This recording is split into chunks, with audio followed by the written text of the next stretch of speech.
According to Merriam-Webster.com, shenanigan is defined as a devious trick used especially for an underhand purpose, tricking or questionable practices or conduct, or high-spirited and mischievous activity, which is the definition that I like to use. Though the origin is officially unknown right now, the first known use was in 1855 in California, which is right around the time of the gold rush, and a lot of people seem to agree that it's either of Irish or Spanish origin. There were a lot of Irish people there. There were a lot of people there at that time because of the gold rush, and the Irish people have this word called Shenanigan, and it kind of means like I play tricks.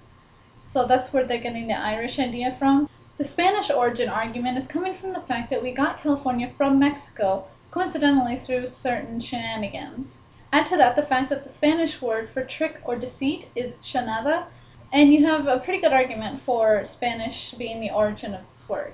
There's also an English word, nannikin, which means to play the fool, and in all likeliness, shenanigan probably came from a mix of all three of these words. Because most slang, especially early American society slang, is just a mix of different foreigners trying to understand each other and just mispronouncing words of languages that they don't know.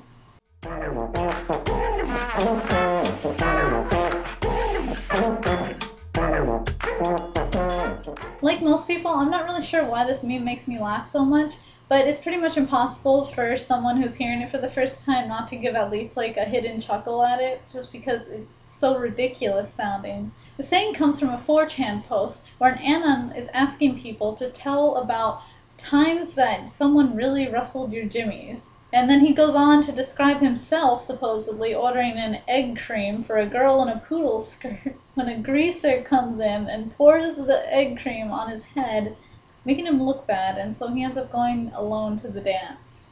The scene is followed by Jimmy's status, not rustled, rustled, and rustled is like crossed out with an X. Immediately following his post, another anon posts a picture of a gorilla with like a big frown on his face, and says, "This really rustled my jimmies."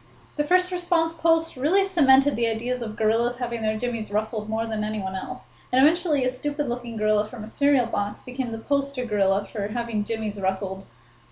As you can see by how I'm talking about it, having your jimmies rustled is now a verb of sorts. A sentence can make perfect sense with jimmies being the direct object. For example, my jimmies have been rustled severely, or my jimmies are being rustled to the max. Some people have tried to make this sexual, but it just doesn't really work. It just rustles the jimmies of most people who are trying to express the level of rustling their jimmies have been subjected to.